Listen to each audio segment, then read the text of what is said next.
Carmen Morales pushed through the cathedral doors in her janitor's uniform and shouted 5 words. That made the billionaire groom's face strain of color in front of 300 guests. What the CEO did next didn't just end his wedding, it ended his freedom. Before we continue, don't forget to subscribe to the channel, like the video, and comment where in the world you're watching from. Let's go. The stained glass windows of St. Catherine's Cathedral filtered the afternoon sunlight into a kaleidoscope of ruby reds and sapphire blues that danced across the polished marble floors. It was the kind of light that made everything look sacred, untouchable, like a scene from a fairy tale. 300 guests sat in perfect rows, their designer clothes a sea of muted elegance, their perfumes mingling into an expensive haze that hung in the cool air. At the altar, beneath an archway woven with thousands of white roses and trailing ivy, stood Marcus Ashford Chun, CEO of Chun Technologies, the man whose face graced the covers of Fortune and Forbes, whose net worth had 7 commas, and whose wedding was being called the social event of the decade. Next to him, radiant in a custom Vera Wang gown that had taken 6 months and a team of 12 seamstresses to create,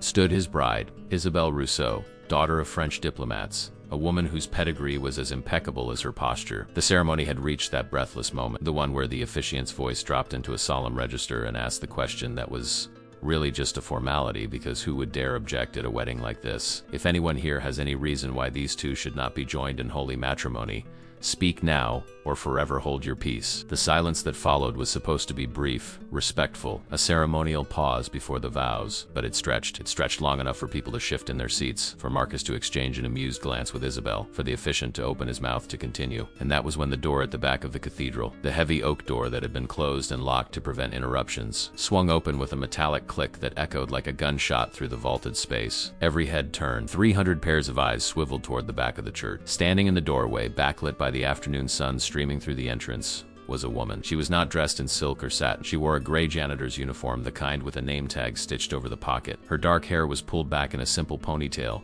strands escaping and clinging to her flushed face. Her hands, red and rough from years of scrubbing floors, clutched a small envelope. She was breathing hard, as if she had been running. The woman was Carmen Morales, and she was about to detonate a bomb in the middle of the most important day of Marcus Ashford Chun's life. 48 hours earlier, Carmen had been on her knees in the executive washroom of Chun Technologies, scrubbing at a stubborn stain on the Italian marble floor. It was past midnight. The building was silent except for the hum of the HVAC system and the occasional ding of an elevator somewhere in the bowels of the structure. She'd been working the night shift for 6 years, ever since her husband died and left her with 2 daughters to raise and a mountain of medical debt that seemed to grow faster than she could pay it down. Her younger daughter, Sophia, was 8 years old and asleep at home under the watchful eye of Mrs. F. Chun from apartment 4B. Her older daughter, Elena, was 16 and working the late shift at a diner across town to help with bills. Carmen didn't mind the work. It was honest.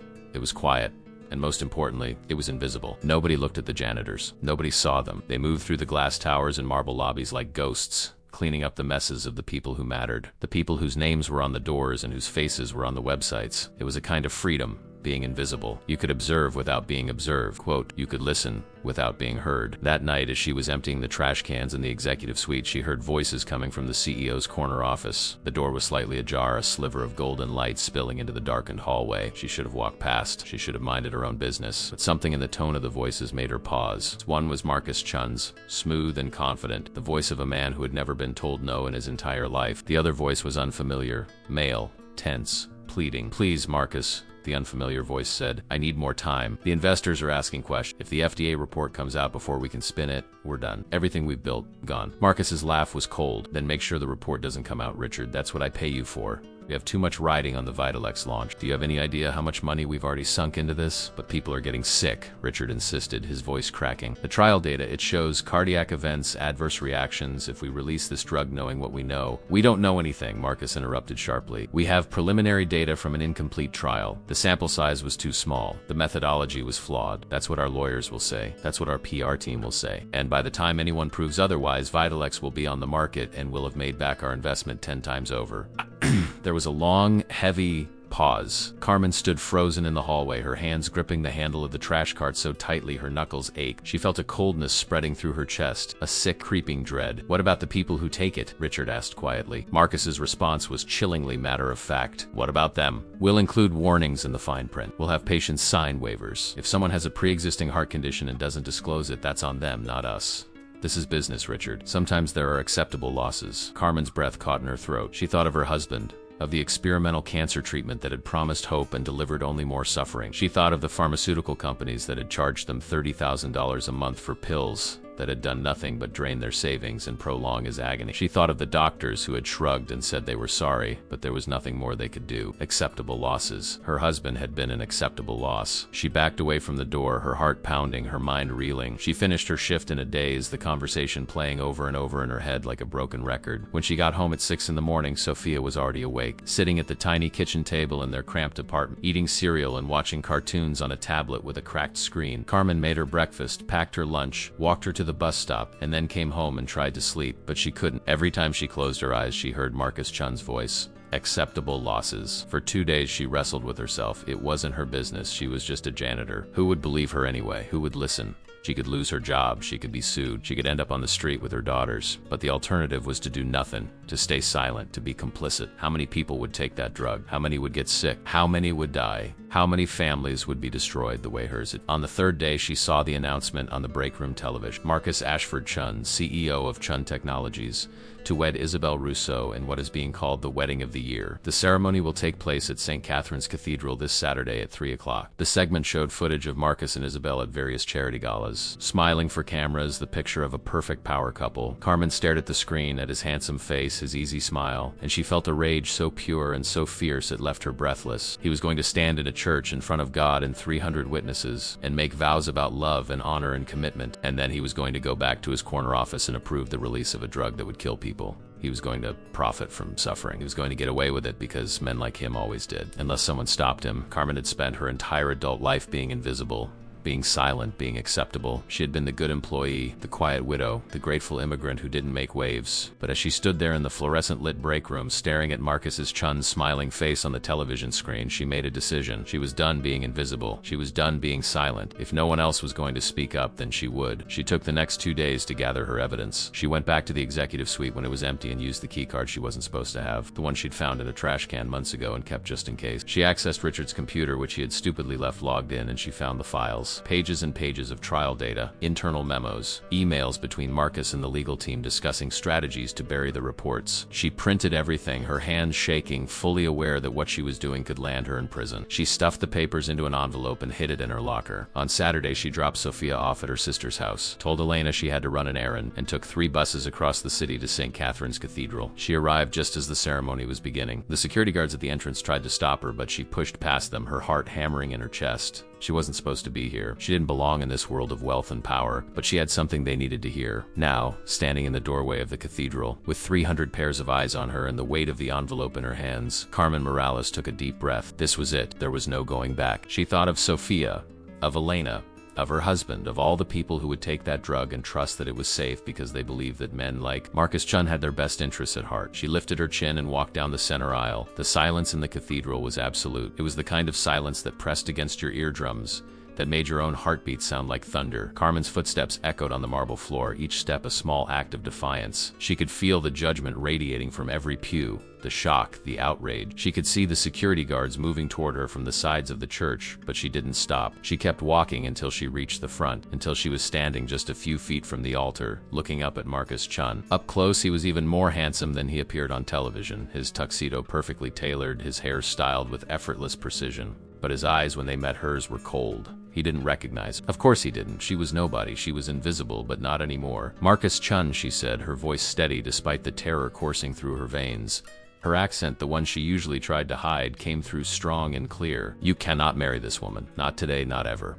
Not until you tell her and everyone here the truth about what you've done, the cathedral erupted. It wasn't a gradual crescendo of shock. It was immediate and overwhelming, like a dam breaking. Gasps turned into exclamations, exclamations into shouts. A woman in the third row clutched her pearls and whispered urgently to her husband. A man in an expensive suit stood up, his face red with indignation. Someone shouted for security. The 2 guards who had been slowly approaching now broke into a run, their shoes slapping against the marble floor. But Carmen didn't move. She stood her ground, her eyes locked on Marcus's Chun, watching as a series of emotions flickered across his perfect face. Confusion first, then recognition, not of her as a person, but as a category, a janitor, someone from the building. Then came the dismissal, the cold calculation. His mouth curved into a smile that didn't reach his eyes, the kind of smile he probably used in boardrooms when someone challenged him, the smile that said he was already 3 moves ahead. "I'm sorry," he said, his voice amplified slightly as he leaned toward her, loud enough for the first few rows to hear but pitched as if he were speaking to a confused child. I think you have me confused with someone else.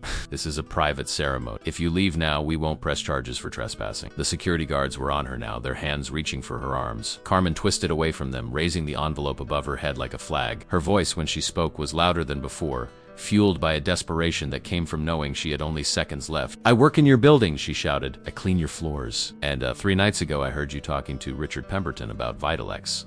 I heard you say that people would get sick, that people would die, and you didn't care because there was too much money at stake. The cathedral went silent again, but it was a different kind of silence now. This wasn't the shocked silence of a wedding interrupted. This was the heavy, suffocating silence of a secret exposed. Carmen saw it in the way some of the guests leaned forward, suddenly interested. She saw it in the way Isabel Russo's hand flew to her mouth, her eyes wide. And most importantly, she saw it in the way Marcus's smile vanished, replaced by a look of pure fury. Get her out of here, he hissed at the security guards. But Isabel stepped forward, her hand reaching out to stop them. Her voice, when she spoke, was quiet but carried in the sudden stillness. Wait, she turned to Marcus, her wedding veil trembling slightly. What is she talking about? What is Vitalex? Marcus's jaw tightened. He looked at his bride. Carmen could see him making calculation, deciding how to spin this, how to salvage the situation. It's nothing, darling. It's a pharmaceutical product we're developing. This woman has clearly misunderstood something she overheard. She's probably mentally unstable. You know how it is with some of the staff. Carmen felt the sting of his words, the casual cruelty of them. Mentally unstable. Some of the staff, she had known men like him her entire life. Men who dismissed people like her with a wave of their hand, who never learned their names, who saw them as interchangeable and disposable. But she was here now and she was not going to be dismissed. I have proof, she said, holding up the envelope. She addressed not Marcus but the crowd, the 300 witnesses who had come to celebrate a union. I have the trial data. I have the emails. I have everything that shows your CEO knew this drug was dangerous and approved it anyway because acceptable losses was worth the profit. One of the security guards grabbed her arm, his grip tight enough to bruise. The envelope fell from her hands and hit the marble floor with a soft thud. Papers scattered, sliding across the polished stone. Medical reports, charts with red warning labels, printed emails with subject lines visible even from a distance. Urgent, Vitalex cardiac events. Legal liability strategy. Confidential, suppressing adverse trial data. A man in the front row, someone Carmen recognized from the business section of the newspaper, leaned forward and picked up one of the pages. He read it, his expression changing from curiosity to shock. He passed it to the woman next to him. Within seconds, people were rising from their pews, reaching for the scattered papers, reading them with growing alarm. Marcus Chun moved fast. He stepped down from the altar, his composure shattering like glass. He grabbed Carmen by the shoulder, his fingers digging in hard. Who the hell do you think you are? He snarled, his voice low and venomous, close enough that only she could hear. Do you have any idea what you've just done? I will destroy you. I will make sure you never work again. I will bury you. Carmen looked up at him, at this powerful man who was used to getting everything he wanted, and she felt no fear, only a strange, weightless clarity. I know exactly who I am, she said quietly. I'm the woman whose husband died because men like you care more about profit than people. I'm the woman who cleans up your messes. And today I'm the woman who's telling the truth. Let her go, Marcus. The voice came from Isabel. She had moved closer, and her face was pale beneath her expertly applied makeup. She looked at the papers in the guests' hands, at the horror spreading through the cathedral like a virus. Tell me she's lying. Tell me this isn't real. Marcus released Carmen and turned to his bride, his expression softening into something that might have been genuine emotion, or might have been the performance of his life. Isabel, this is business. It's complicated. You don't understand how these things work. The pharmaceutical industry requires risk assessment, cost-benefit analysis. We were acting within legal parameters. So it's true. Isabel's voice was barely a whisper. She looked down at her wedding bouquet, at the cascade of white roses and orchids that had cost more than Carmen made in 6 months. People are going to get hurt, and you knew, and you were going to let it happen. We were going to include warnings, Marcus said, his voice taking on a defensive edge. We were going to do everything required by law, but not everything required by conscience. The new voice came from the crowd. An older man with silver hair and a kind face stood up from one of the middle pews. Carmen didn't know who he was, but from the way people turned to look at him, he clearly mattered. I'm Dr. James Whitmore, he said, addressing the crowd. I'm a cardiologist at Presbyterian, if what this woman is saying is true. If Chun Technologies is pushing a cardiac drug to market with known dangerous side effects, this isn't just unethical, it's criminal. Other voices joined in.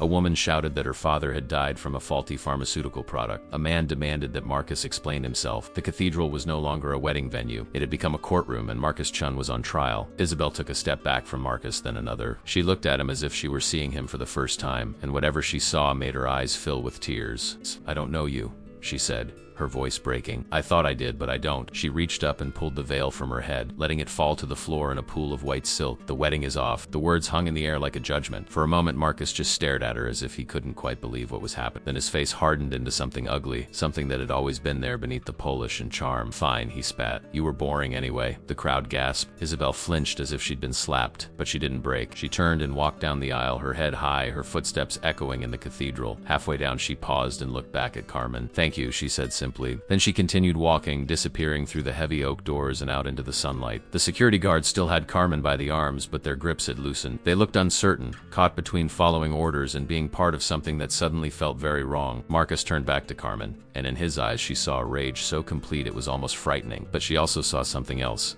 Defeat. He knew what she had done. He knew that the papers scattered across the cathedral floor were now in the hands of people who mattered, people who would ask questions, people who would demand investigations. "Take her to the police," he said to the guards, his voice cold. "Charge her with trespassing, theft of proprietary information, anything you can think of.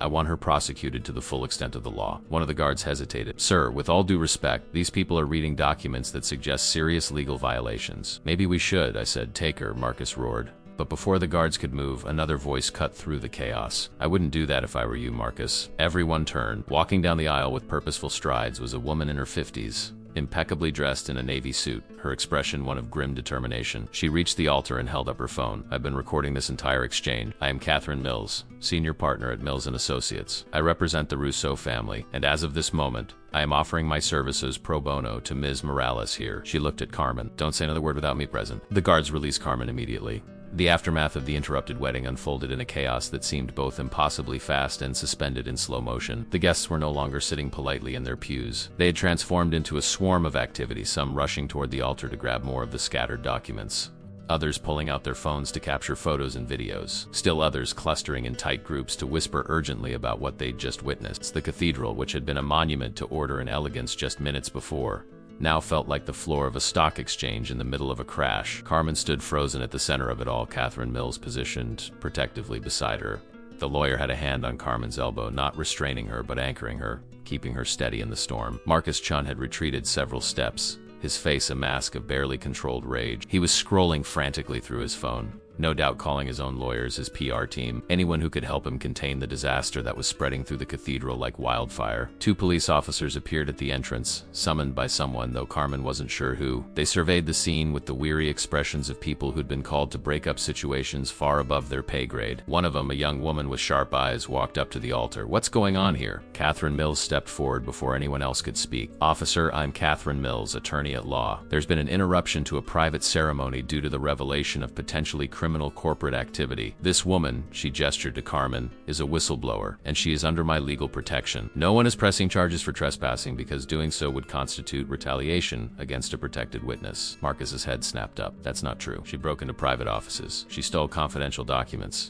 Did you or did you not have a conversation with Richard Pemberton regarding the suppression of adverse drug trial data?" Catherine Mills interrupted, her voice sharp as a blade. "Because if you did, those documents she obtained detail criminal conspiracy to commit fraud, willful endangerment, and about a dozen FDA violations, which means they're evidence of a crime, not proprietary information. And obtaining evidence of a crime is not theft, Miss Archun, it's civic duty." The officer looked from Catherine to Marcus, clearly trying to determine who was telling the truth. Her partner, an older man with gray at his temples, was picking up some of the scattered papers, reading them with a deepening frown. "Ma'am," he said to Catherine, "these documents mention serious health risks.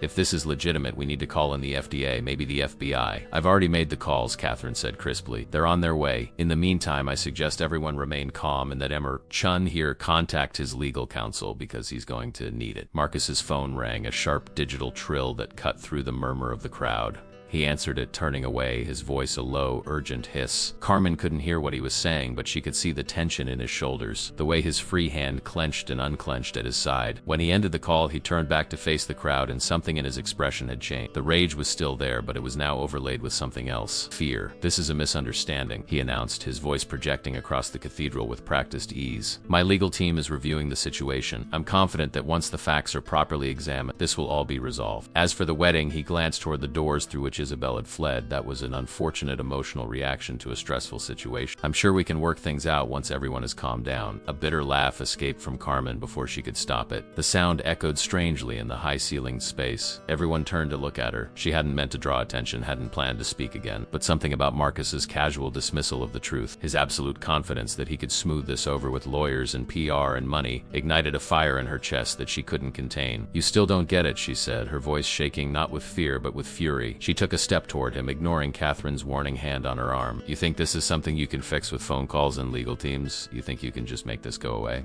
People are going to die because of what you did. Mothers, fathers, children. They're going to trust that your drug is safe because they believe that companies like yours have their best interests at heart. And you're going to let them take it knowing what you know because you care more about your profit margins than you do about human lives." Her voice broke on the last words. She thought of her husband, of watching him waste away, of the false hope the doctors had sold them, of the astronomical bills that had arrived even after he was gone. She thought of Sophia, who barely remembered her father, and Elena, who remembered too much. She thought of all the families who would go through what she had gone through if Marcus Chun's drug made it to market. Marcus's expression hardened. "You have no idea what you're talking about," he said coldly. "You're a janitor. You clean toilets. You don't understand the complexity of pharmaceutical development, the regulations we navigate, the impossible standards we're held to. You heard one conversation out of context and decided you understood the entire picture. You're not a hero. You're a self-righteous fool who just destroyed your own life for nothing." The words were meant to wound, and they did. Carmen felt them land like physical blows, because he was right about one thing. She had just destroyed her life. She would lose her job. She would probably be sued. She might even go to jail. And for what? For scattering some papers on a church floor? For interrupting a wedding? What had she actually accomplished? But then Dr. Whitmore, the cardiologist who had spoken up earlier, stepped forward. He had been reading through several of the documents and his face was grave. "Miss Chun,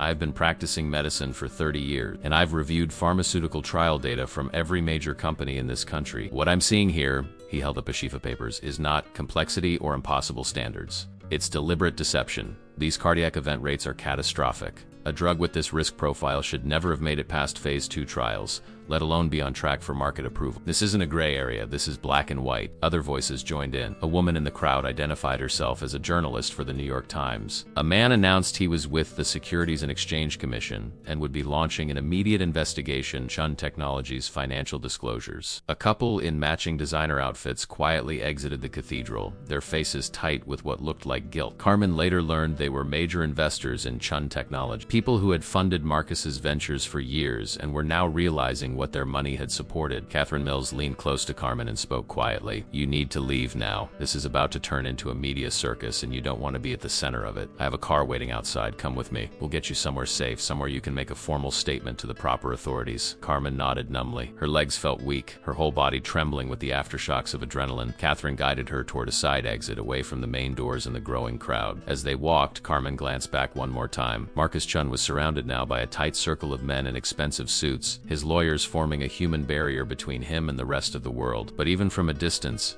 she could see that the confidence had drained from his face. He looked smaller somehow, diminished. They emerged into a quiet courtyard behind the cathedral where a sleek black car was indeed waiting. The driver, a woman in her 30s with kind eyes, opened the rear door for them. Once inside, Catherine pulled out a bottle of water from a small cooler and handed it to Carmen. "Drink this. You're shaking." Carmen took the water with trembling hands. Now that she was away from the chaos, away from the eyes and the voices and the weight of what she'd done, the reality of her situation crashed over her like a wave. "What happens now?" she asked, her voice barely a whisper. Catherine was already typing rapidly on her phone, but she looked up at the question. "Now we make sure your story gets heard by the people who matter. The FDA, the Department of Justice, every regulatory body with jurisdiction. We protect you from retaliation, and we make sure that Marcus Chun faces consequences for what he's done." "But my job," Carmen said.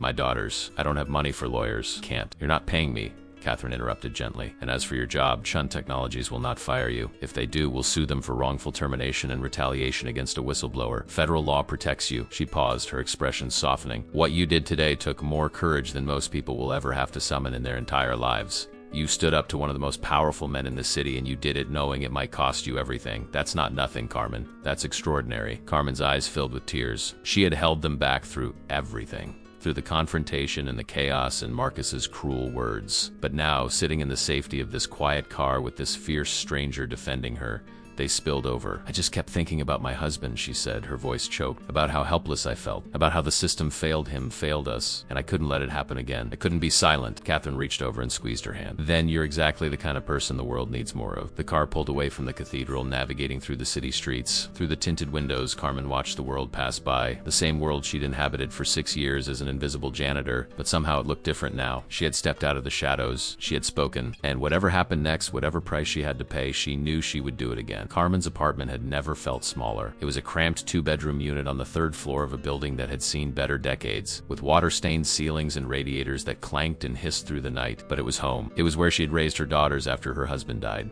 where they had celebrated birthdays with homemade cake and Christmas with a small artificial tree from the dollar store. It was where they had learned to be a family of 3 instead of 4, where they had learned to survive. Now standing in the narrow kitchen at 6 o'clock on Sunday morning, the day after the wedding that wasn't, Carmen wondered if she had just destroyed the only home her daughters had ever known. She hadn't slept. Catherine Mills had dropped her off near midnight with instructions not to speak to anyone, especially not reporters, and to expect a call in the morning. But Carmen had spent the hours since then pacing, her mind spinning through worst-case scenarios. What if Chun Technologies did fire her? What if Marcus Chun sued her for everything she had? Which admittedly wasn't much, but still. What if they pressed criminal charges and she ended up in jail? Who would take care of Sophia and Elena? The sound of footsteps in the hallway made her turn. Elena appeared in the doorway, still in her pajamas, her dark hair tangled from sleep. Her 16-year-old face, usually so carefully composed in that way teenagers had of pretending nothing bothered them, was tight with worry. "Mom," she said, "why are you up? Did something happen at work?" Carmen's throat constricted. She hadn't told her daughters where she had gone yesterday. She'd said she had an errand to run, that she'd be back by dinner. She had arrived home after they were both asleep, moving through the apartment like a ghost, too wired to rest. Now, looking at Elena's concerned face, she realized she couldn't keep this from them. Whatever was coming, they deserved to know. "Sit down, me," she said softly. "We need to talk." Elena's eyes widened. The last time Carmen had said those words was the night they'd learned her father wasn't going to recover,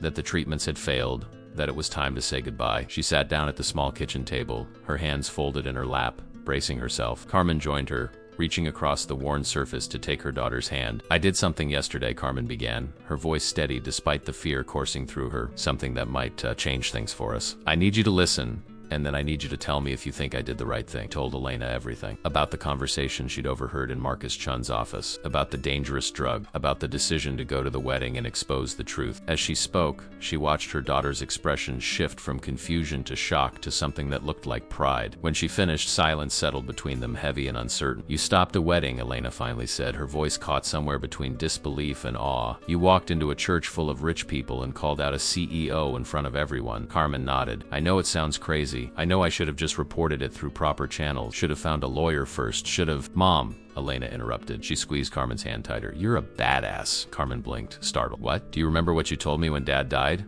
Elena continued, her eyes bright. "You said that sometimes the world is unfair and sometimes bad people get away with bad things, but that doesn't mean we stop fighting. You said that even when we feel small and powerless, we have to stand up for what's right, because if we don't, who will?" Carmen felt tears prick at her eyes. She had said that in the desperate weeks after the funeral, when Elena had been so angry at the universe, the doctors, at the pharmaceutical companies that had taken their money and given them false hope. She had said it to comfort her daughter, to give her something to hold on to. She hadn't realized Elena had been holding on to it all this time. "I'm scared," Carmen admitted. "I might lose my job. We might lose the apartment. I don't know what's going to happen. Then we'll figure it out," Elena said with a fierceness that reminded Carmen so much of her late husband it made her heart ache. "Like we always do. But Mom, what you did, that matters. That actually matters. Dad would be so proud of you." The words broke something open in Carmen's chest. She pulled Elena into a fierce embrace, holding her daughter close, grateful beyond words for this young woman who had grown up too fast but had somehow remained kind, remained strong. They stayed like that for a long moment, drawing strength from each other. The sound of small footsteps announced Sophia's arrival before she appeared in the doorway, rubbing sleep from her eyes. Her curly hair stood up in all directions, and she was clutching the worn stuffed rabbit she'd had since she was 2. "Why is everyone awake?" she asked, her voice still thick with sleep. "Is it a special day?" Carmen pulled back from Elena and opened her arms to Sophia,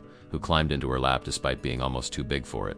"Maybe," she said, pressing a kiss to the top of her daughter's head. "It's a very special day." By 9 o'clock, the news had broken. Carmen's phone, an ancient device with a cracked screen that she'd been meaning to replace for years, began buzzing incessantly. Text messages from coworkers, missed calls from numbers she didn't recognize, news alerts that made her stomach drop. She opened her news app with shaking hands and saw her own face staring back at her from the headline, "Janitor interrupts tech CEO's wedding, exposes alleged drug safety scandal." The article from a major news outlet had published remarkably quickly. Someone at the cathedral must have sent them information, maybe even video footage. Carmen scrolled through it, her heart pounding. They had spelled her name right. They had included quotes from Dr. Whitmore, from other guests, from Catherine Mills, and they had included excerpts from the documents she'd scattered across the marble floor. Documents that were now being examined by federal investigators. Her phone rang. Catherine Mills. Carmen answered on the first ring. Hello? Good morning, Carmen. Catherine's voice was crisp and professional. Have you seen the news? Yes, Don't panic, this is actually good. And the more public this becomes, the harder it will be for Chun Technologies to retaliate against you. I've already received calls from 3 other news organizations wanting to interview you, and the FDA has scheduled an emergency review of Vitalex for tomorrow. You've started something that can't be stopped now. Carmen leaned against the kitchen counter, her legs suddenly weak. Is that good or bad? It's both, Catherine admitted. It means you're going to be in the spotlight for a while.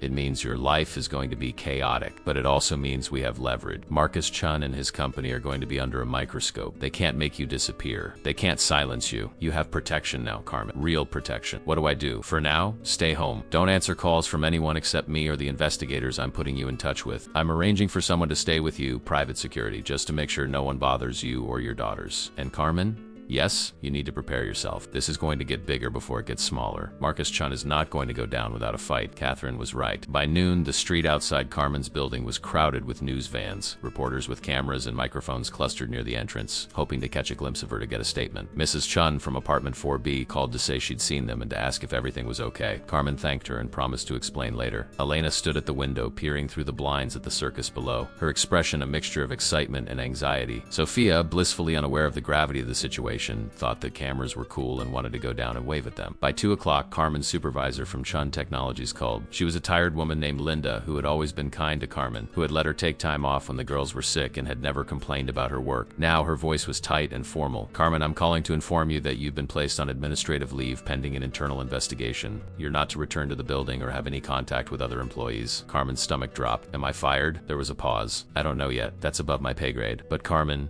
she lowered her voice, between you and me, what you did, I can't believe you had the guts. Everyone on the night shift is talking about it. You're a legend. The call ended and Carmen sat down heavily on the couch. Administrative leave meant no paychecks. It meant her already precarious financial situation was about to become catastrophic. Alina, who had been listening, sat down beside her. We'll be okay, Mom, she said, but Carmen could hear the uncertainty in her voice. At 4 o'clock, Catherine called again. I need you to turn on the news, she said. Channel 7. Carmen fumbled for the remote and switched on the television, an old set that Sophia liked to watch cartoons on. The local news appeared, and there, filling the screen, was Marcus Chun. He was standing behind a podium at what looked like a press conference, surrounded by lawyers and PR representatives. His expression was grave, controlled, the face of a man who had spent hours being coached on exactly what to say and how to say it. Marcus Chun cleared his throat and the murmur of the assembled reporters died down. Carmen felt Elena move closer to her on the couch, their bodies pressing together as they watched. Sophia was in her bedroom, mercifully distracted by her coloring books and unaware of the storm raging around them. Yesterday, Marcus began, his voice steady and measured.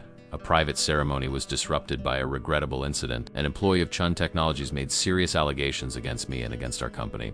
I want to address these allegations directly and transparently because transparency is one of our core values. Carmen felt her jaw clench. Transparency. The word felt obscene coming from his mouth. The employee in question, Marcus continued, is a member of our custodial staff who has worked in our building for several years. While we value all of our employees regardless of their role, it's important to understand the context of her accusations. This individual does not have a scientific background. She does not have access to our research and development processes. What she claims to have overheard was a private conversation taken completely out of context.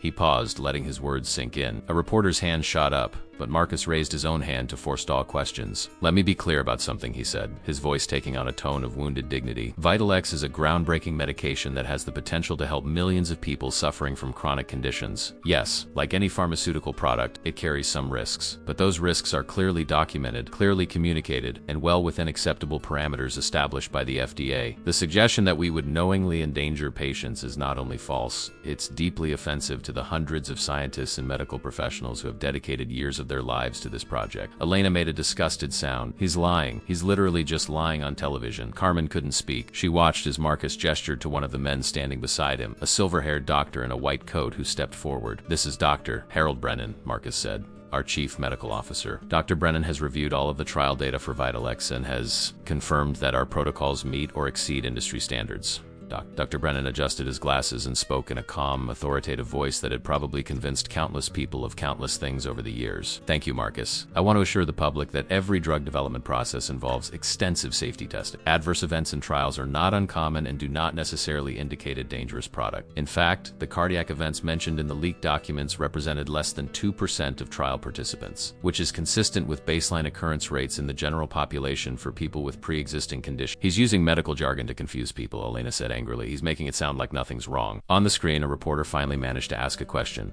Mr. Chun, the documents that were distributed at the Cathedral included emails suggesting that you discussed suppressing adverse trial data. How do you respond to that? Marcus's expression hardened slightly, but his voice remained calm. Those emails, if they're even authentic, which we're still investigating, were again taken out of context. In pharmaceutical development, we frequently discuss risk management strategy. That's not suppression. That's responsible business practice. We discuss how to properly communicate complex medical information to regulatory bodies and to the public. Unfortunately, when that language is stripped of context, it can be misinterpreted by people who don't understand the industry. Another reporter called out, "What about the employee who made these allegations? Is she facing any legal action?" Marcus paused, and Carmen saw a flicker of something cruel pass across his face before he smoothed it away. "We're evaluating all of our options.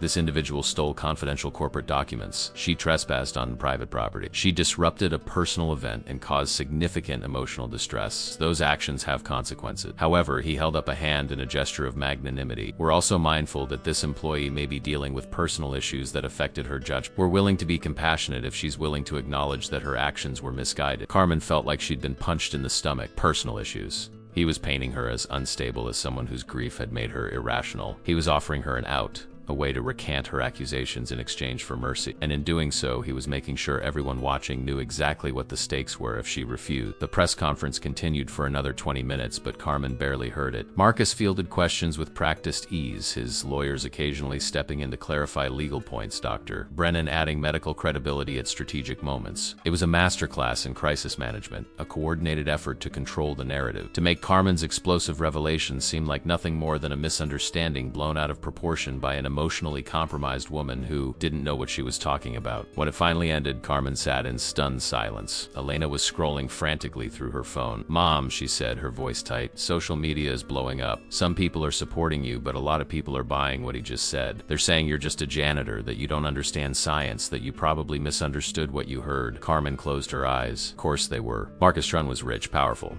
polished. He had doctors and lawyers backing him up.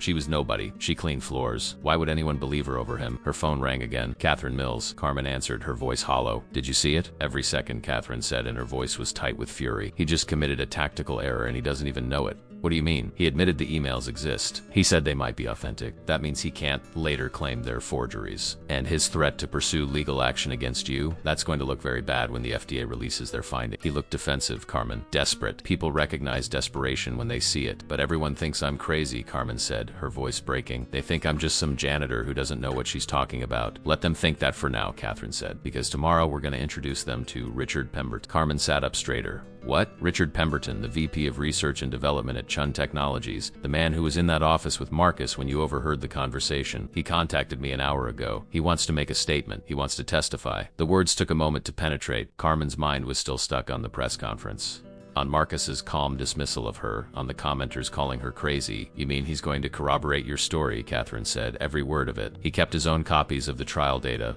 his own records of the conversations with Marcus. He's been carrying the weight of this for months, and when he saw what you did, when he saw you stand up in that cathedral, he realized he couldn't stay silent anymore. Marcus Chun just called you a liar on national television. Tomorrow, his own VP is going to prove you were telling the truth." Carmen felt something shift in her chest, a loosening of the tight knot of fear and despair that had been choking her since the press conference ended. Richard Pemberton, the man whose voice had been pleading, anguished in that office. He was going to come forward. She wasn't alone. "What do I do?" she asked. "Nothing," Catherine said firmly. "You stay home, you stay safe, and you let me handle this. Richard has agreed to a press conference tomorrow at 10. I'm going to make sure every major news outlet in the country is there. And Carmen," she paused, "after tomorrow, Marcus Chun is not going to be able to dismiss you as a confused janitor. He's going to have to face what he's done." That night, Carmen barely slept again. She lay in her narrow bed, staring at the water stain on the ceiling that looked like a bird in flight, and thought about the strange turn her life had taken. 3 days ago, she had been invisible. She had moved through the world without being seen, cleaning up other people's messes, keeping her head down, surviving. Now her face was on the news.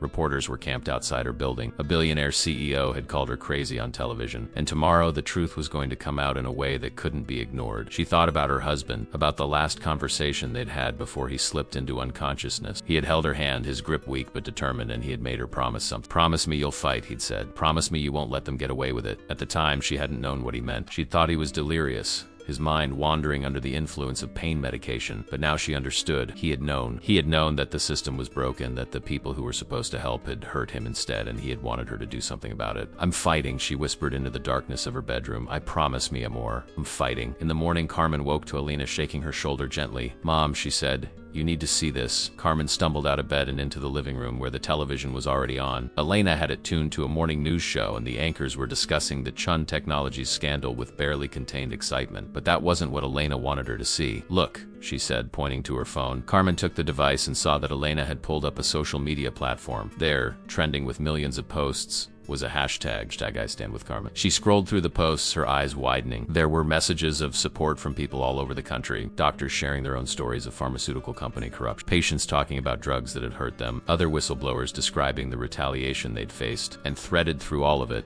comments from ordinary people saying that Carmen had been brave, that she had done the right thing, that they believed her. Tears blurred Carmen's vision. She handed the phone back to Elena, unable to speak. Her daughter wrapped an arm around her shoulders. "See, Mom?" she said softly. "You're not alone." At exactly 10 o'clock, Richard Pemberton stepped up to a podium in a downtown hotel conference room, and the trajectory of the entire scandal shifted. Carmen watched from Catherine Mills's office, which had become a temporary safe haven. The lawyer had insisted she come there for the press conference. Away from the reporters still camped outside her apartment building, away from the chaos. Now sitting in a leather chair that probably cost more than Carmen's monthly rent, she watched a man she'd never met prepare to validate everything she'd risked her life to expose. Richard Pemberton looked nothing like she'd imagined. She had pictured someone slick, corporate, a miniature version of Marcus Chun. Instead, the man on screen appeared exhausted, almost haunted. He was in his early 50s, with graying hair and deep lines around his eyes. His suit was expensive, but rumpled, as if he'd slept in it. When he spoke, his voice trembled slightly, the sound of a man who had carried a terrible weight for too long and was finally setting it down. "My name's Richard Pemberton. I am, or perhaps I should say I was, the Vice President of Research and Development at Chun Technologies. I'm here today to tell you the truth about Vitalex, about what I know, and about what I've been complicit in hiding." The room full of reporters went completely still. Carmen could see camera flashes going off like light, could see journalists leaning forward in their seats. Catherine, standing beside Carmen with her arms crossed, allowed herself a small, grim smile. "Go," she murmured. Richard took a shaky breath. "Everything that the woman, Carmen Morales, said at the Cathedral on Saturday is true. I did have a conversation with Marcus Chun about suppressing adverse trial data for Vitalex. I did express concerns about the cardiac events we were seeing in test subjects. And Marcus Chun did tell me in his exact words that the people who might be harmed were acceptable losses."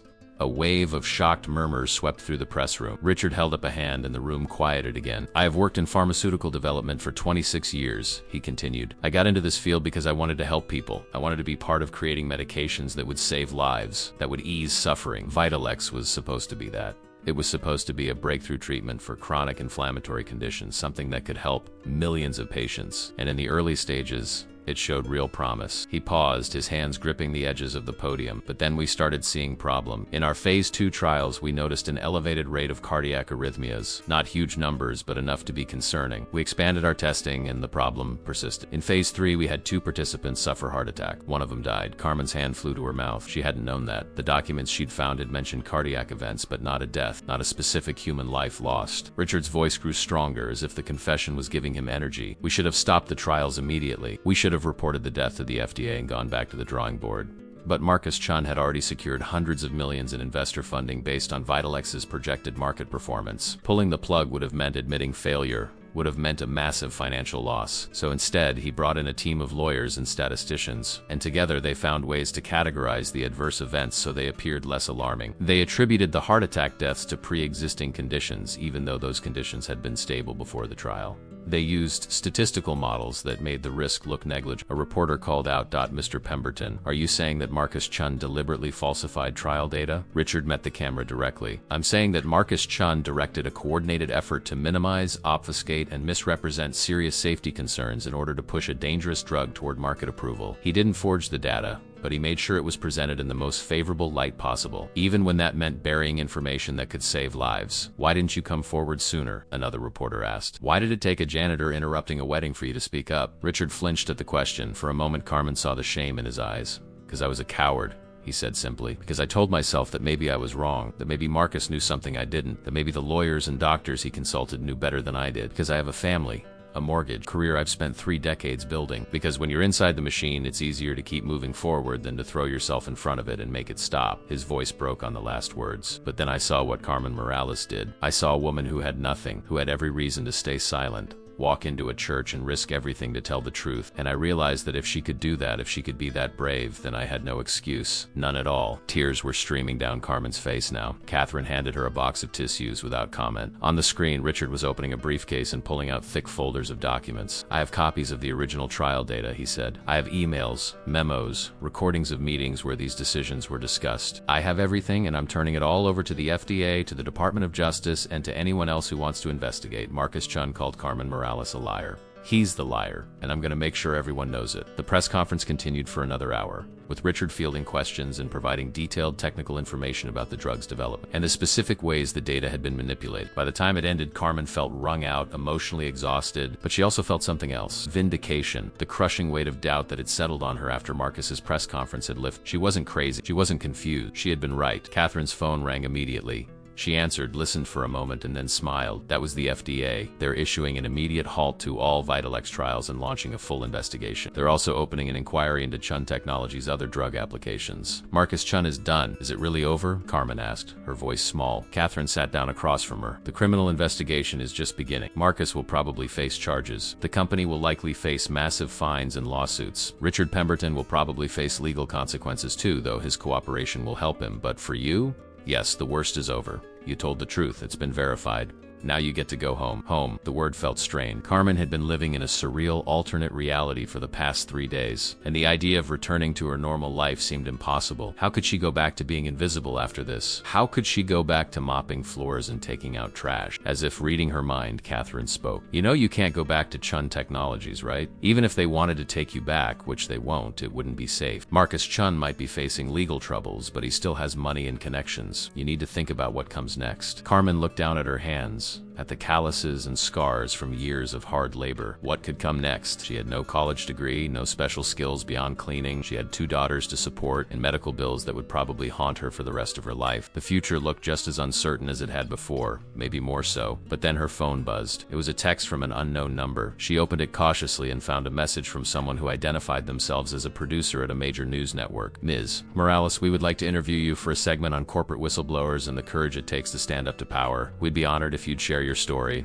We're prepared to offer compensation for your time." Another text came through, this one from a literary agent. "I represent several best-selling authors, and I believe your story would make a powerful book. Would you be interested in discussing a potential memoir?" And another from a nonprofit organization dedicated to pharmaceutical. "We'd like to offer you a position as a spokesperson, an advocate. Your voice matters, and we want to help amplify it." Carmen stared at her phone, at the messages multiplying by the minute. Her story, her voice, her experience. It mattered. People wanted to hear it. For so long she had been told implicitly and explicitly that she didn't matter, that people like her were interchangeable and disposable. But now, the world was telling her something different. It was telling her that she had power. Catherine was watching her with a knowing expression. "You're about to get a lot of offers," she said. "Book deals, speaking engagements, job opportunities. It's going to be overwhelming. If you want, I can help you navigate it. I know some people who specialize in managing these kinds of situations." Carmen looked up at her, this fierce lawyer who had appeared out of nowhere and had fought for her without asking for anything in return. "Why are you doing this?" she asked. "Why are you helping me?" Catherine's expression softened. "Because someone helped me once, when I was young and stupid and made a mistake that could have ruined my life. A lawyer took my case pro bono, fought for me when no one else would.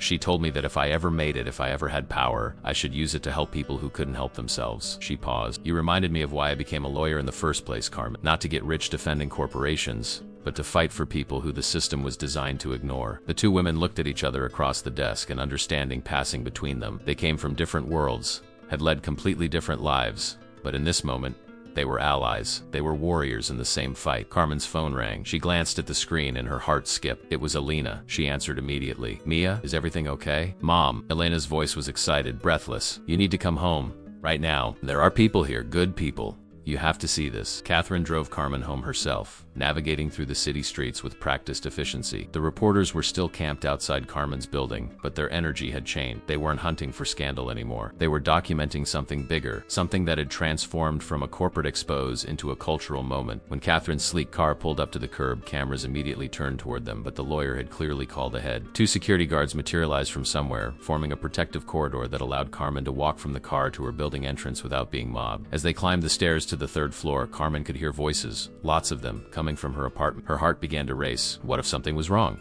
What if Marcus Chun had sent people, or lawyers, or she pushed open the door and stopped dead in her tracks. Her tiny living room was filled with people. Not threatening people, not lawyers or reporters or anyone sinister. Instead, she saw neighbors, familiar faces from the building and the surrounding blocks. Mrs. Chun from apartment 4B was there, and Mr. Rodriguez from the bodega on the corner. There was the young couple from downstairs with their baby, and the elderly man who always sat on the stoop feeding pigeons. There were people she recognized from Sophia's school, from Elena's diner, from the bus stop she waited at every morning, and they were all holding something. As Carmen stood frozen in the doorway, Mrs. Chun stepped forward. She was a small woman in her 70s, originally from Taiwan, who had lived in the building longer than anyone could remember. In her hands was a worn envelope. "Carmen," she said, her accented English soft but clear, "we saw what you did. We saw you on the news. You are very brave." She pressed the envelope into Carmen's hands. Inside, Carmen could see cash, bills of various denominations, and a note written in careful handwriting. "For Sophia and Elena, so you don't have to worry while you fight." Carmen's eyes filled with tears. She looked up at the room full of people, and one by one they came forward. Mr. Rodriguez handed her another envelope. "From the neighborhood," he said simply. "We all chipped in." The young couple offered a bag of groceries. "We know you're probably not working right now," the woman said. "We wanted to help." The elderly pigeon-feeding man stepped up, his hands shaking slightly as he held out a folded piece of paper. "This is the name of my nephew," he said. "He's a lawyer, not as fancy as yours maybe, but he's good and he's honest. He said he'd help you for free if you need it." Person after person came forward with offerings. Money, food, job leads, offers of childcare, words of encouragement. Sophia's teacher was there with a card signed by the entire second grade class. "Your mommy is a hero," she had written on behalf of the children, "and we're proud to have Sophia in our class." Carmen couldn't speak. She stood in the center of her living room, her arms full of envelopes and bags, tears streaming down her face. She had spent 6 years in this building, in this neighborhood, moving through her life with quiet anonymity. She had assumed people saw her the same way the executives at Chun Technologies had seen her, as invisible, as forgettable. But she had been wrong. These people had seen her. They had known her, and now they were showing up for her in the most tangible way possible. Elena appeared at her side, wrapping an arm around her mother's waist. "I told you," she whispered. "You're not alone." Mrs. Chun cleared her throat, commanding attention despite her small stature. "We have something else," she announced. She nodded toward Mr. Rodriguez, who pulled out his phone and tapped the screen. "We started something," Mrs. Chun continued. "On the internet. A fundraiser page. For your family, for your medical bills, for whatever you need." Mr. Rodriguez turned his phone so Carmen could see. It was a crowdfunding page with her photo, the same one that had been on the news, and a description of her situation. The goal had been set at $20,000, an amount that had seemed impossibly ambitious when they'd started it that morning. But the number on the screen, the amount raised, made Carmen's knees go weak. $147,000. "And it's still going up," Mr. Rodriguez said, his voice thick with emotion. "People from all over the country are donating. $5, $50, sometimes hundreds. They're all saying the same thing. They're saying thank you for being brave. They're saying the system failed them too, and they're grateful someone finally spoke up." Carmen couldn't hold back anymore. She sank down onto her worn couch and sobbed, great heaving sobs that came from a place so deep she hadn't known it existed. It wasn't just relief, though, that was part of it. It wasn't just gratitude, though she felt that in overwhelming waves. It was the realization that she had mattered all along, that the years she had spent invisible, working in the shadows, raising her daughters alone, struggling and surviving, all of it had value. She had value, not because of what she'd done at the cathedral, but because of who she was. A mother, a neighbor, a human being worthy of dignity and support. Elena sat beside her, crying too, and Sophia climbed into her lap, confused but knowing instinctively that her mother needed her. The room full of neighbors gave them space, their presence a silent wall of support. After a few minutes, Carmen managed to compose herself enough to look up. "Thank you," she whispered, her voice raw. "I don't know what else to say except thank you." "You don't have to say anything," Mrs. Chun replied, speaking for the group. "You stood up when it mattered. Now we stand up for you. That's what neighbors do." Over the next few hours, the apartment slowly emptied as people returned to their own lives. But the sense of community lingered like warmth in the air. Catherine had stayed throughout, observing quietly from a corner, and now she approached Carmen. "I need to talk to you about something," she said. "Can we step outside for a moment?" They went out into the hallway, and Catherine's expression was serious. "Carmen, what you saw in there, that support, it's real and it's beautiful.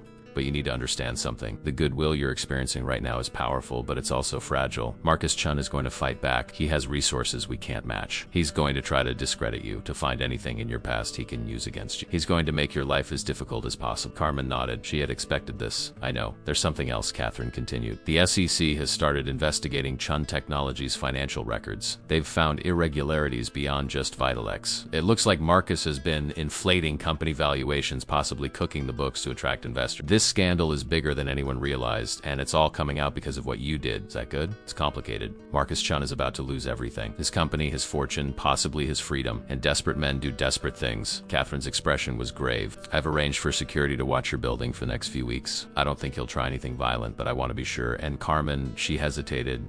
If this gets too overwhelming, if you want to step back and let the investigators handle it from here, no one would blame you.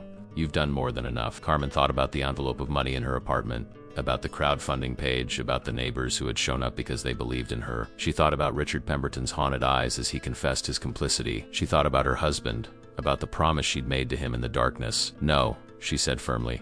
I'm not stepping back. I started this and I'm going to see it through. Catherine smiled, a real smile that reached her eyes. I was hoping you'd say that, because I think you're just getting started. That evening, after Catherine had left and the girls were in bed, Carmen sat at her kitchen table sorting through the envelopes of cash her neighbors had given her. She counted it carefully, tears flowing again as she realized it was enough to cover 3 months of rent and groceries, enough to give her breathing room while she figured out what came next. She thought about the fundraiser, about the number that kept climbing. She could pay off her husband's medical bills. She could put some away for the girls' education. She could, for the first time in 6 years, stop living on the edge of financial catastrophe. But more than the money, more than the security it represented, what struck her was the meaning behind it. Every dollar, every contribution was a validation. It was the world saying, we see you, we hear you, what you did matters. For someone who had spent so long invisible, that recognition was more valuable than any amount of money. Her phone buzzed. Another text, this time from a number she recognized. It was Linda, her former supervisor from Chun Technologies. Carmen almost didn't open it, afraid of what it might say. But curiosity won out. The message was short. I quit today. I couldn't keep working for that man after everything that's come out. I want you to know that everyone on the night shift is talking about you. You're a legend, Carmen. You always were. Carmen smiled through her tears and typed back a response. Thank you for being kind to me all these years. It meant more than you know. She set down her phone and looked around her small apartment. It was cramped and shabby, with peeling paint and drafty windows. But it was full of love. It was full of life. And now it was full of possibility. She had no idea what her future held, but for the first time since her husband died, she felt like she might actually have one. 3 weeks after the Cathedral incident, Carmen Morales sat in a federal courtroom watching Marcus Chun face the consequences of his choices. The room was packed with journalists, legal observers, and members of the public who had waited hours for a seat. Carmen was in the third row, flanked by Catherine Mills on one side and Elena on the other. Sophia was at school, blissfully unaware that her mother was about to watch a billionaire CEO be arraigned on multiple federal charges. Marcus entered through a side door, and the change in him was startling. Gone was the polished, confident executive who had stood at that altar 3 weeks ago. His expensive suit hung a bit looser on his frame, and there were dark circles under his eyes that makeup couldn't quite hide. His lawyers surrounded him like a protective phalanx, their faces grim and determined. When his eyes swept the courtroom, they found Carmen almost immediately. For a long moment, they stared at each other across the crowded room. She saw hatred in his gaze, but also something else, disbelief. He still couldn't quite comprehend how a janitor had brought down his empire. The judge, a stern woman in her 60s named Judge Patricia Morrison, called the court to order. The clerk read the charges, and the list was staggering. Securities fraud, wire fraud, making false statements to federal investigators, conspiracy to defraud the FDA. Each charge carried potential prison time. Marcus stood rigid as the accusations piled up, his jaw clenched so tightly Carmen could see the muscle jumping beneath his skin. How does the defendant plead? Judge Morrison asked. One of Marcus's lawyers, a silver-haired man who probably charged $1,000 an hour, stepped forward. Not guilty to all charges. Your Honor, we maintain that our client has committed no crimes, and that this prosecution is based on misunderstandings and the unreliable testimony of disgruntled employees. Carmen felt Elena stiffen beside her, but Catherine placed a calming hand on the girl's knee. Let them posture, she murmured. The evidence speaks for itself. The judge set bail at $5 million, which Marcus's lawyers paid without hesitation. As he was led out of the courtroom, he passed directly by Carmen's row. He slowed for just a moment, leaning slightly toward her. This isn't over, he said, his voice barely above a whisper. You've destroyed my life. I hope you're proud of yourself. Before Carmen could respond, one of his lawyers pulled him away, hissing something about not engaging with witnesses. Carmen sat frozen, her heart pounding. Elena grabbed her hand and squeezed it hard. He's trying to scare you, her daughter said fiercely. Don't let him. But Carmen was scared. Not of violence. Not really.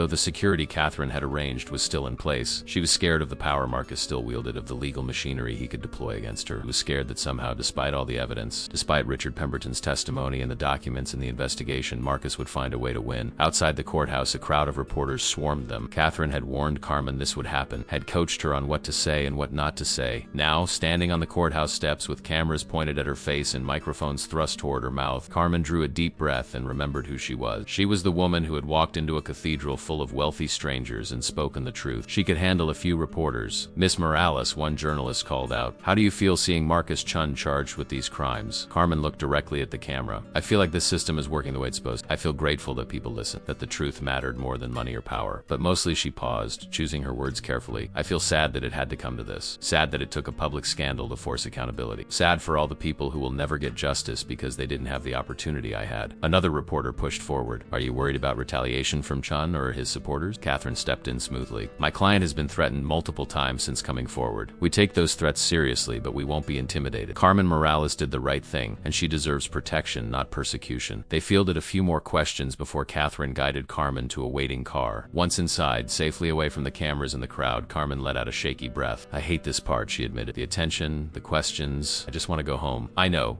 Catherine said sympathetically, "but it's important. Every time you speak, every time you show your face, you make it harder for them to paint you as the villain. You're controlling the narrative." The narrative. Carmen was learning that everything was about narrative. Marcus Chun's lawyers were already building their defense, and a big part of it involved discrediting her. They had dug into her past, looking for anything they could use. They'd found her husband's medical debt and suggested she'd been motivated by greed, by the hope of a lawsuit payday. They'd found an arrest record from 20 years ago when she'd been a teenager caught shoplifting and tried to paint her as a criminal. They'd interviewed former co-workers looking for anyone who would say she'd been unreliable or dishonest, but they'd found nothing that stuck, because Carmen's life, while not perfect, had been lived with integrity. She'd worked hard, raised her daughters, paid her bills, and treated people with respect. There was no scandal to uncover, no secret that could be weaponized against her. She was exactly what she appeared to be, an ordinary woman who had done an extraordinary thing. The car dropped Alina back at the apartment before taking Carmen to her next appointment. She was meeting with a writer who wanted to help her tell her story in a book. The idea still felt surreal. A book about her life, about what she'd done. Who would want to read that? But Catherine insisted it was important, that it would give Carmen control over her own narrative and provide financial security for her family. The advance the publisher was offering was more money than Carmen had made in the last 5 years combined. The writer, a woman named Jennifer Chun, no relation to Marcus, met her at a quiet coffee shop. She was in her 40s with kind eyes and a warm smile. "Thank you for agreeing to this," she said as they settled into a corner booth. "I know you've been approached by a lot of people, but I want you to know that I see this as your story to tell. I'm just here to help you tell it." They talked for 2 hours, and Carmen found herself opening up in ways she hadn't expected. She told Jennifer about her husband, about the slow agony of watching him die, about the crushing weight of medical debt. She talked about her daughters, about the fierce pride she felt watching them grow up strong despite everything they'd lost. She described the night she'd overheard Marcus Chun's conversation, the moment of decision when she'd chosen to act instead of turning away. "What made you decide to go to the wedding?" Jennifer asked. "You could have gone to the FDA directly or to a journalist. Why make it so public?" Carmen thought about this. She'd asked herself the same question 100 times. "Because I wanted him to know," she finally said. "I wanted Marcus Chun to understand that his actions had consequences, that he couldn't hide behind corporate lawyers and PR teams. I wanted him to look me in the eye and see the face of someone he'd dismissed, someone he'd considered beneath his notice. And I wanted everyone there, all those wealthy, powerful people who probably never think about people like me, to witness it." Jennifer nodded slowly, writing notes. "You wanted to be seen?" "Yes," Carmen said simply. "For 6 years I was invisible. I cleaned their offices and their bathrooms, and they never once looked at me. They didn't know my name. They didn't care about my life. And I realized that Marcus Chun could release that drug and hurt thousands of people because to him we're all invisible. We're all acceptable losses. I wanted to make him see me, see us." The conversation continued, ranging over the details of the past 3 weeks, the support she'd received, the threats, the uncertainty about the future. When they finally finished, Jennifer reached across the table and squeezed Carmen's hand. "This is going to be an important book," she said, "not just because of the corporate scandal, but because of what it says about courage and ordinary people doing extraordinary things. Thank you for trusting me with it." That evening, Carmen returned home exhausted but somehow lighter. Alina was making dinner, a simple pasta dish that smelled wonderful. Sophia was at the kitchen table doing homework, her tongue sticking out in concentration. Carmen stood in the doorway for a moment, just watching her daughters, overwhelmed by love love and gratitude. This is why she'd done it. Not for fame or recognition or even justice, though all of those things mattered. She'd done it for them so they could grow up in a world where truth mattered more than power, where standing up for what was right wasn't foolish but necessary. "Mom," Sophia said, looking up from her homework, "are you famous now?" Carmen laughed, a real genuine laugh that felt good in her chest. "No, baby, I'm not famous. I'm just your mom." "But you were on TV," Sophia insisted. "My teacher said you're a hero." Carmen sat down beside her daughter and brushed a curl away from her face. "Heroes are people who run into burning buildings or save lives. I just told the truth. That counts,"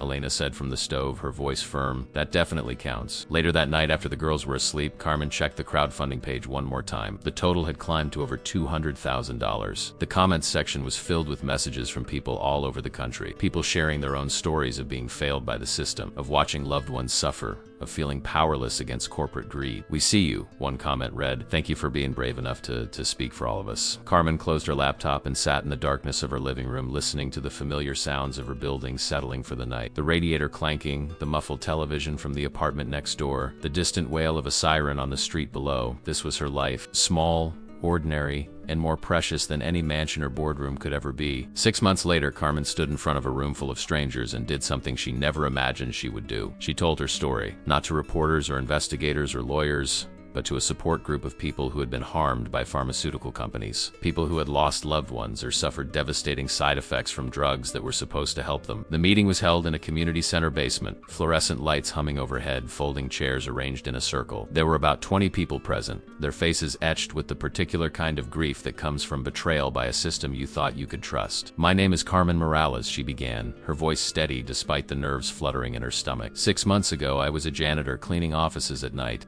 Today, I'm here because I stopped a wedding and exposed a pharmaceutical company that was willing to let people die for profit." She told them about her husband, about the experimental treatment that had failed, about overhearing Marcus Chun's conversation and making the decision to act. As she spoke, she saw recognition in their eyes, the understanding that comes from shared trauma. When she finished, the room was silent for a long moment. Then a woman in her 50s raised her hand. "My son died from a drug that was supposed to help his depression," she said, her voice breaking. "I found out later that the manufacturer knew it increased suicide risk but buried the studies. I tried to sue, but they had better lawyers. They settled for an amount that didn't even cover his funeral." She looked at Carmen with tears streaming down her face. "Thank you for doing what I couldn't do. Thank you for fighting back." One by one, others shared their stories. A man whose wife had suffered a stroke from blood pressure medication that had never been properly tested. A young woman who had developed permanent heart damage from a diet drug. A father whose daughter's cancer treatment had cost them their home and still hadn't saved her life. Each story was a variation on the same theme. Trust betrayed,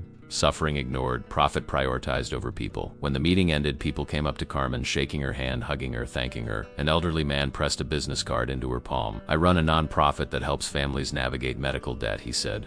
"We could use someone like you, someone who understands what it's like." Carmen looked at the card, then at the man's kind, weathered face. She thought about the job offers she'd received over the past months. Speaking engagements, consulting positions, advocacy roles. She thought about the book she was writing with Jennifer, about the platform she now had to make a difference. She was no longer invisible. She had a voice, and people wanted to hear it. The trial of Marcus Chun had begun 2 weeks earlier, and Carmen attended every day that she could. Watching him sit at the defense table, listening to prosecutors lay out the evidence of his crimes, was both satisfying and surreal. The man who had once seemed untouchable, who had dismissed her as crazy and unstable, was now fighting for his freedom. The trial was expected to last months, but the outcome seemed increasingly certain. Richard Pemberton's testimony had been devastating. The documentation was overwhelming. Marcus's own emails, his own words, had become the weapons used against him. But what struck Carmen most wasn't the legal proceedings. It was watching Marcus deteriorate. Each day he looked a little more haggard, a little more defeated. His lawyers fought hard, but even they seemed to know it was futile. The man who had built an empire on the promise of healing had been exposed as a fraud, and there was no coming back from that. On the day that Isabelle Rousseau took the stand, the courtroom was packed beyond capacity. The former fiancée had become something of a symbol herself, a woman who had walked away from wealth and status in pursuit of truth. She wore a simple gray suit, her hair pulled back, no trace of the glamorous socialite who had stood at that altar 6 months ago. The prosecutor asked her to describe her relationship with Marcus Chun. Isabelle's voice was clear and composed. "I thought I knew him," she said. "I thought he was a man of integrity, someone who was changing the world for the better. I believed everything he told me about his company, about his work. When Carmen Morales interrupted our wedding, my first instinct was to defend him. But then I looked at the documents she'd brought, and I realized I'd been living with a stranger." "Did the defendant ever discuss Vitalex with you?" the prosecutor asked. Isabelle nodded. "He told me it was going to be revolutionary. He said it would help millions of people and make the company billions of dollars." She paused, her composure cracking slightly. "He talked about the money more than the people." Marcus's lawyer objected, trying to paint Isabel as a bitter ex-fiancée with an axe to grind, but the damage was done. Here was someone from Marcus's own world, someone who had loved him, testifying against him. The jury listened with rapt attention. That evening, Carmen received an unexpected call. The voice on the other end was shaky but familiar. "Richard Pemberton, Ms. Morales," he said. "I hope I'm not intruding. I wanted to talk to you before I testify again tomorrow." Carmen sat down on her couch, surprised. "Of course. What's on your mind?" "I've been thinking a lot about what you said at that support group meeting today," he began. Carmen's surprise must have shown in her silence because he continued quickly. "I was there, in the back. I've been going to those meetings for 3 months now, trying to understand the impact of what I allowed to happen." Carmen's mind reeled. Richard Pemberton, a vice president who had made millions in the pharmaceutical industry, attending support group meetings for people harmed by pharmaceutical companies. "What made you start going?" she asked. "Guilt," he said simply. "After I came forward, after I testified, I thought I would feel relief. Instead, I felt worse. I kept thinking about all the people who might have been hurt if you hadn't stopped Marcus, and I thought about all the people who were hurt by other decisions I made over the years. Decisions where I prioritized profit over safety because that's what the industry demanded." She could hear him take a shaky breath. "I'm testifying again tomorrow, and I wanted to thank you, not just for exposing Marcus, but for showing me that there's another way to live, with integrity even when it costs you everything." Carmen felt tears prick her eyes. "We all make choices we regret," she said softly. "What matters is what we do after. You came forward, Richard. You told the truth when it mattered. That counts for something." They talked for another 20 minutes. Two people from completely different worlds bonded by a shared moment of moral reckoning. When the call ended, Carmen sat in the darkness of her living room, thinking about the strange paths that had brought them all to this point. A janitor, a CEO, a vice president, a socialite, all of them caught up in a story about power and truth and the courage it takes to stand up against corruption. The next morning, Carmen woke to news that sent shockwaves through the city. Marcus Chun's company, Chun Technologies, had filed for bankruptcy. The scandal had destroyed their reputation, their stock price had collapsed, and investors had fled en masse. The company that had once been valued at billions was now worth nothing. Hundreds of employees would lose their jobs, though Carmen felt a pang of sympathy for them. They were innocent victims of Marcus's greed, just like she had almost been. But there was other news too. Better news. The FDA had announced new regulations requiring pharmaceutical companies to publicly disclose all trial data, including adverse events, with criminal penalties for suppression. The rule was being called the Morales Act in her honor. Carmen read the announcement with trembling hands. Her name, her actions had led to actual change, not just justice for Marcus Chun, but systemic reform that could prevent future tragedies. Elena found her crying in the kitchen, the news article pulled up on her phone. "Happy tears?" her daughter asked. Carmen nodded, unable to speak. Elena wrapped her arms around her mother and held her tight. "But you did it," she whispered. "You actually did it." That afternoon, Carmen returned to the courtroom for Richard Pemberton's testimony. She watched as he took the stand and, for 3 hours, methodically described every decision, every meeting, every compromise that had led to the Vitalex scandal. He named names, provided dates, held nothing back. When Marcus's lawyer tried to attack his credibility, Richard remained calm and resolute. "I'm not here to save myself," he said. "I'm here to make sure this never happens again." As Carmen listened, she realized something profound. This wasn't just about Marcus Chun. It was about a broken system, about an industry that had lost its way, about the countless people who suffered because profit had become more important than human life. And while she couldn't fix everything, while there would always be more fights to fight and more battles to win, she had proven something important. One person could make a difference. One voice, even a voice that had been dismissed as invisible and insignificant, could change the world. 1 year after the Cathedral incident, Carmen Morales stood in a very different kind of church. This one was small, tucked away in her neighborhood, with modest stained glass windows and wooden pews worn smooth by generations of worshipers. It was the church where she had married her husband 18 years ago, where she had held his funeral 6 years later, and where she now stood preparing to speak at a memorial service for the victims of pharmaceutical negligence. The pews were filled with families who had lost loved ones to dangerous drugs, to treatments that had promised hope and delivered only harm. Carmen recognized many faces from the support group meetings she now helped coordinate. At the front of the church, photographs of the deceased were arranged on a long table, each one representing a life cut short, a family shattered, an acceptable loss that should never have been acceptable at all. Sophia and Elena sat in the front row, both dressed in simple black dresses. Sophia was 9 now, old enough to understand what her mother had done and why it mattered. Elena was 17, preparing for college, planning to study public health so she'd continue the fight her mother had started. They watched Carmen with pride and love as she approached the small podium. Carmen looked out at the assembled crowd and took a deep breath. "A year ago," she began, "I was invisible. I cleaned buildings at night. I raised my daughters. I struggled to pay bills and tried to survive one day at a time. I never imagined I would be standing here, that my life would look anything like this." She gestured around the church. "But then I heard something I couldn't unhear. I learned something I couldn't unlearn. And I had to make a choice." She told them about the moment in Marcus's Chun's office, about the conversation that had changed everything. I could have walked away, she said. I could have told myself it wasn't my business, that I was just a janitor and it wasn't my place to get involved. And if I had, Marcus Chun would have released that drug. People would have taken it, trusting that it was safe, and some of them would have died. Her voice caught, but she pushed through. The verdict in Marcus Chun's trial had come down 3 weeks earlier, guilty on all counts. He was facing 20 years in prison and had been ordered to pay millions in restitution. Chun Technologies had been dismantled, its assets sold to pay victims and settle lawsuits. The man who had once seemed untouchable had been brought down by a janitor with an envelope of papers and the courage to speak truth to power. But this isn't about Marcus Chun, Carmen continued. It's about all of us. It's about every person in this room who has been told they don't matter, that their voice doesn't count, that the system isn't designed for people like them. She looked directly at the families in the pews. You matter. Your loved ones mattered, and what happened to them was not acceptable. It was never acceptable. Tears were streaming down faces throughout the church. A woman in the third row was clutching a photograph of her husband to her chest. A man in the back had his head bowed, his shoulders shaking with silent sobs. Carmen felt their pain like a physical weight, but she also felt their strength, their resilience, their refusal to let their loved ones be forgotten. I can't bring back the people we've lost, Carmen said, her voice soft but clear. I can't undo the harm that's been done, but I can promise you this. I will keep fighting. I will keep speaking up, and I will never, ever stop reminding the world that behind every statistic, every clinical trial number, every corporate profit margin, there are real people. There are families, there are lives that matter. The service continued with others sharing their stories, their memories, their grief. When it ended, people clustered in small groups, finding comfort in their shared experiences. Carmen moved among them, listening, offering what support she could. She had learned over the past year that this was her calling now, not cleaning buildings, but helping people navigate the aftermath of medical trauma, advocating for systemic change, being a voice for those who felt voiceless. Catherine Mills found her near the end of the afternoon. The lawyer had become more than Carmen's legal advocate. She had become a friend, a mentor, a constant source of strength and wisdom. You did well today, Catherine said, squeezing Carmen's hand. Your husband would be so proud of you. Carmen smiled through her tears. I think about him every day, about the promise I made to him. I think he'd be amazed at how things turned out. Speaking of how things turned out, Catherine said, pulling out her phone. You need to see this. She showed Carmen a news article. The headline read, Former pharmaceutical executive Richard Pemberton launches nonprofit dedicated to drug safety advocacy. The article described how Richard had used his remaining assets to establish an organization that would provide free resources to families affected by pharmaceutical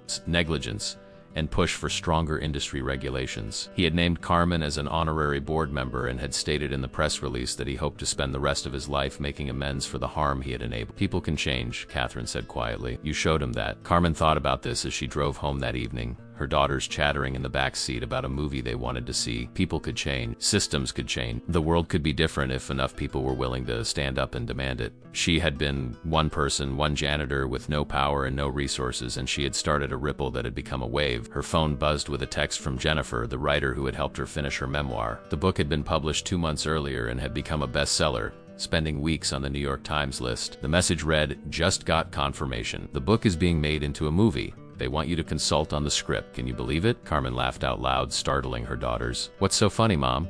Elena asked. I'm going to be a movie consultant, Carmen said, still marveling at the absurdity of it. Me, a janitor from a third-floor apartment, a whistleblower, Elena corrected gently. An advocate, a hero. Just your mom, Carmen insisted, meeting her daughter's eyes in the rearview mirror. That's all I've ever been. Just someone who tried to do the right thing. That night, after the girls were asleep, Carmen stood on the small balcony of her apartment, the same apartment she still lived in, despite now having the money to move somewhere nicer. She liked it here, liked her neighbors, liked the community she had built. The city stretched out before her, millions of lights twinkling in the darkness, each one representing a life, a story, a person trying to navigate this complicated world. Her phone buzzed one more time. It was a message from an unknown number, but when she opened it, she recognized the name immediately. Isabel Rousseau. The message was brief. I wanted you to know I'm starting a foundation to fund pharmaceutical safety research. I'd be honored if you'd help me launch it. What you did changed my life. You showed me what real courage looks like. Carmen typed back a simple response. I'd be happy to help, and thank you for standing up when it mattered. She put her phone away and looked up at the stars, barely visible through the city's light pollution. She thought about the day she'd walked into that cathedral, terrified and determined, armed with nothing but the truth. She thought about Marcus Chun's face when he'd realized she wasn't going to be dismissed or silenced. She thought about all the people whose lives had been touched by that single act of courage. The story could have gone differently. She could have stayed silent. She could have let fear win, but she hadn't, and because of that, laws had changed, lives had been saved, and a powerful man who thought he was above accountability had learned otherwise. Carmen Morales was no longer invisible, but more importantly, she had proven that no one ever really was. Every person had power, even if they didn't see it. Every voice mattered, even if it belonged to someone society had taught to stay quiet. Change was possible, even when it seemed impossible. Justice could prevail, even against the wealthy and powerful. All it took was one person willing to stand up and say enough, one person willing to stop a wedding with a single sentence and change everything that came after. Carmen smiled and went back inside, where her daughters were sleeping peacefully, where her small apartment felt like a palace, where her life, ordinary and extraordinary all at once, waited for her. Tomorrow would bring new challenges, new fights, new opportunities to make a difference. But tonight she would rest, knowing that she had kept her promise to her husband, to her daughters, to herself. She had fought back and she had won. And that's where Carmen's story brings us tonight. A single mom, a janitor, who looked at injustice and said no more. She walked into a cathedral, stopped a CEO's wedding with one sentence, and in doing so reminded all of us that courage doesn't require wealth or status or power. It only requires the willingness to speak truth when silence would be easier. I'd love to hear from you. Where in the world did this story reach you today? And if you had to choose one word to describe how it made you feel, what would it be? Drop it in the comments below. Incredible to see how these stories connect us across distances, creating a map of shared emotions and experiences. If this story moved you, if it reminded you of your own strength or inspired you to speak up about something that matters, then please consider subscribing and leaving a like. It helps these stories find the people who need to hear them. And it tells us that stories about ordinary people doing extraordinary things are worth telling. We're building a community here, a place where courage is celebrated and truth matters, and you're part of that. Thank you for spending this time with me, for listening to Carmen's story, for being part of this journey. Until we meet again in another tale, remember, you are never as powerless as you think you are. Your voice matters, your courage counts, and sometimes one person standing up is all it takes to change the world. Be the courage you want to see in the world.